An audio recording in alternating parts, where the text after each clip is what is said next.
Welcome back. You're watching Sports Federation TV and I'm Lenyukta Chetty.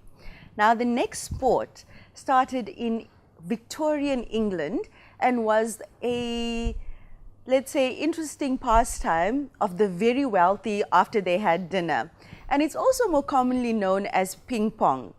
Now, table tennis is probably one of the most loved sports in the Western Cape. And joining me now is Sharad Naran from the sport of table tennis. Welcome, Mr. Naran. Welcome. Thank you for joining us today. Thank you.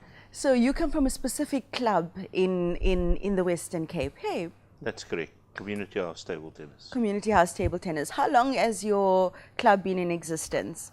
Officially since 2014. That's when we joined Western Province. Western Province. Was it just socially before? Yeah, 2013 was social. 2014 we joined.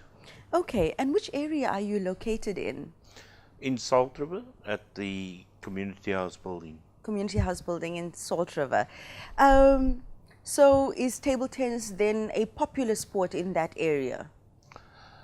No, I would not say that. It used to be many years ago, and that's where I've come from, table tennis.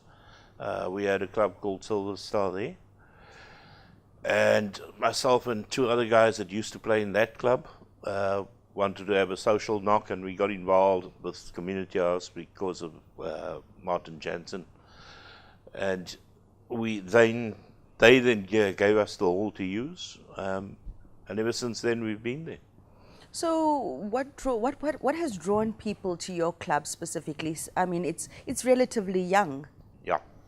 The fact that I offer free coaching, I think, is one of the issues, because most clubs have coaches, but I offer it on a sort of one-on-one basis with people. It's free of charge. You come there, I'll show you what to do, what not to do, that kind of stuff. And the other thing that I think plays a huge role is we have 2 ball machines as well. Ball machines? Yep. Specifically for? For table tennis, yes. Okay. So it actually shoots a ball out at you. Oh, for practice? Yes. That's excellent. So similarly to cricket and yes. And baseball so and those kind of sports. So I could put you on the table, leave you there, and actually watch you and show you where you're going wrong. Okay, so coaching then is one aspect of development. Is there any other aspects that you offer specifically? Well, we now have league teams, so yeah, if you're good enough, you can play in one of our league teams. League teams as well.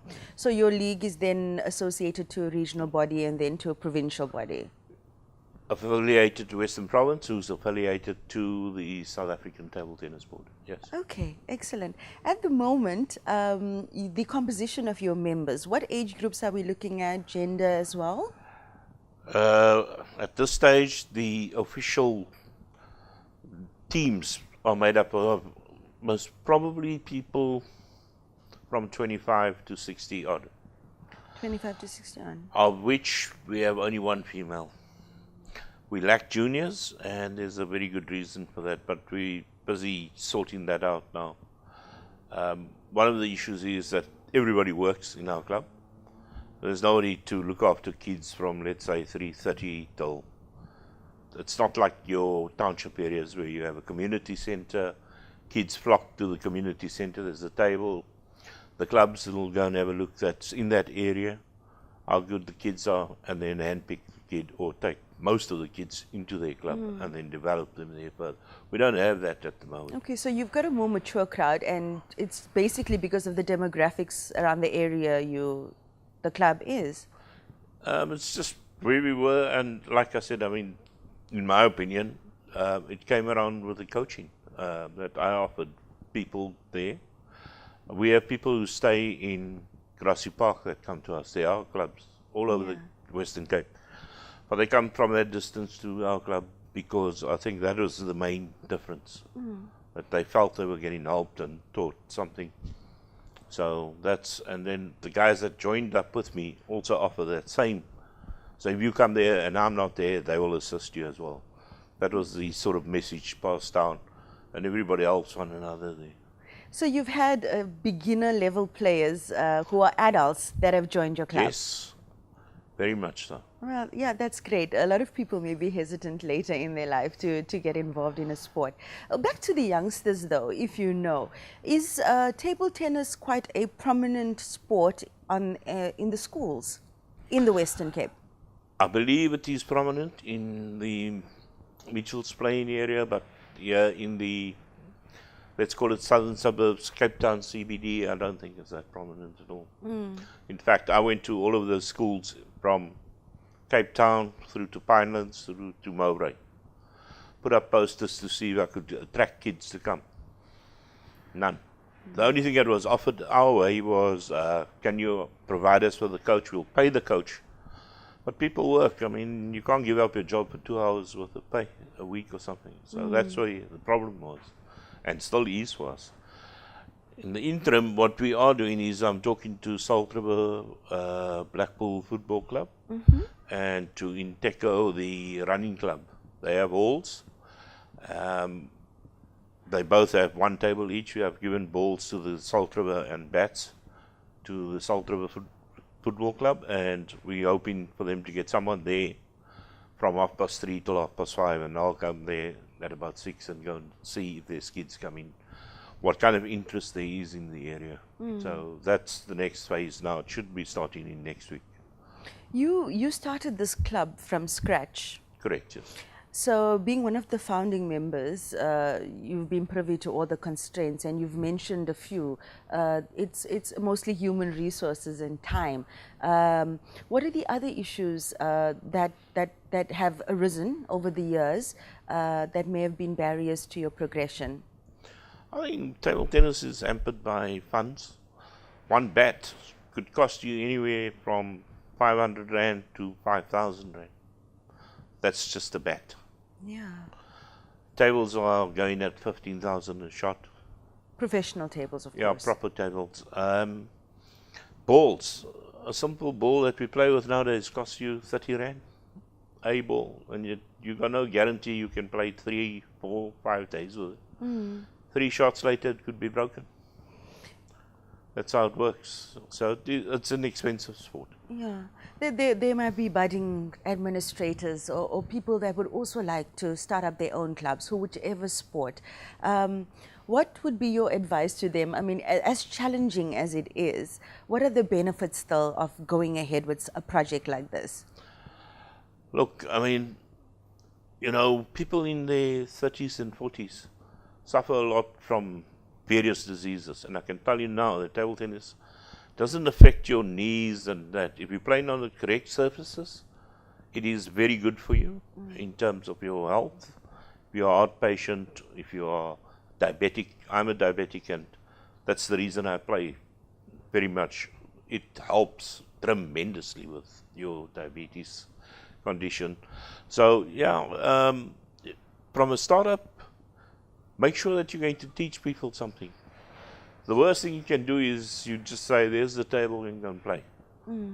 A lot of people have tables at their house. They don't know what to do. They don't have people to play against. They come to socialize initially at that age. So if you're looking at that, if it's kids, they're looking to become a pro at the game, hoping to represent the country, represent the province. So you have different challenges. Just depends on who you get to come. I wish we had kids to come to our club. Now, the success stories, because obviously there's different age categories. You probably have a seniors and masters category for table tennis as well. That would be more relevant to your particular membership. In our club, well, in Western Province, it does not work on age and that. You have your local competitions for the juniors that runs on age. In the seniors, you have leagues. First division, second division, Premier League, all the way down to fifth league.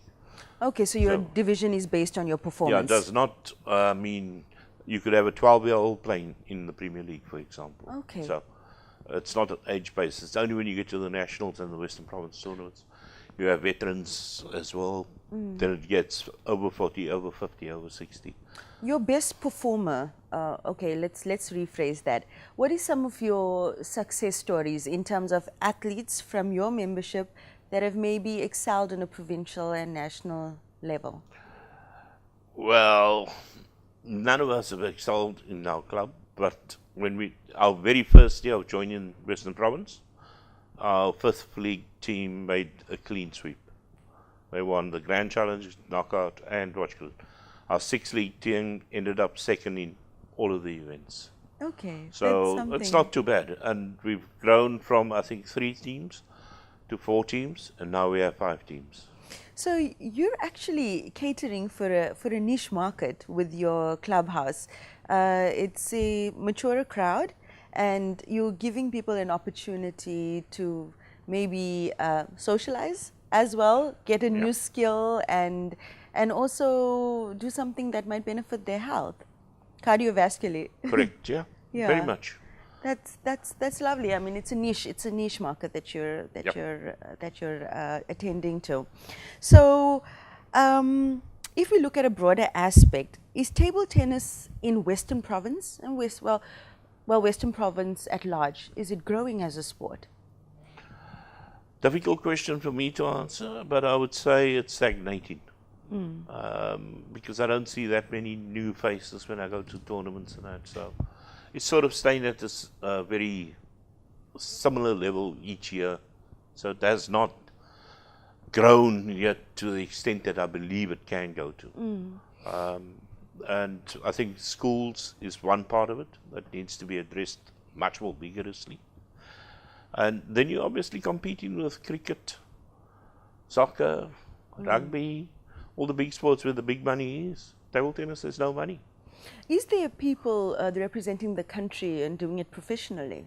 Not professionally. No. They represent. You go overseas and I think they may give you a small stipend, that's about it. You get colours. Has South Africa represented the sport in at the Olympics or anything like that yet? They had the World Tournament here at Grand West in December, the junior one. That was a... Was it the World Championship of table tennis? World Championship, yes. In Grand West? Yeah, juniors up to the age of 18. And South Africa was in there. So if people want to get involved in your club or in table tennis anywhere in the Western Province, where can they get that information? There is a website, Western Province Table Tennis, and our club will be part of that, or they can come to Salt River Community House. It's in Salt River Road, so that's where we are. But generally, website, Western Province. So if they're from Claremont, they have a couple of choices. Wynberg, they can go to different places, Athlone. But they'll see all the club names with the chairmans and whoever's, with all the contact details will be there. Okay. Thank you for joining us, Mr. Naran, and thank you for what you're doing for your community in the name of sport. Thank you. Okay. Well, folks, it's time for our Bashoes competition. Bashoes, Cape Town's favorite cool drink, has been around for more than 120 years. And right now you have an opportunity to win that case of assorted Bashoes. All you need to do is SMS Bashoes to 33090. That's Bashoes to 33090. And the winner of last week's case of Bashoes is Andrew Khair. Congratulations, Andrew. You can expect that case of Bashoes. Now, after the break, we'll be back with a great contact sport, and judo will be joining us, so don't go anywhere.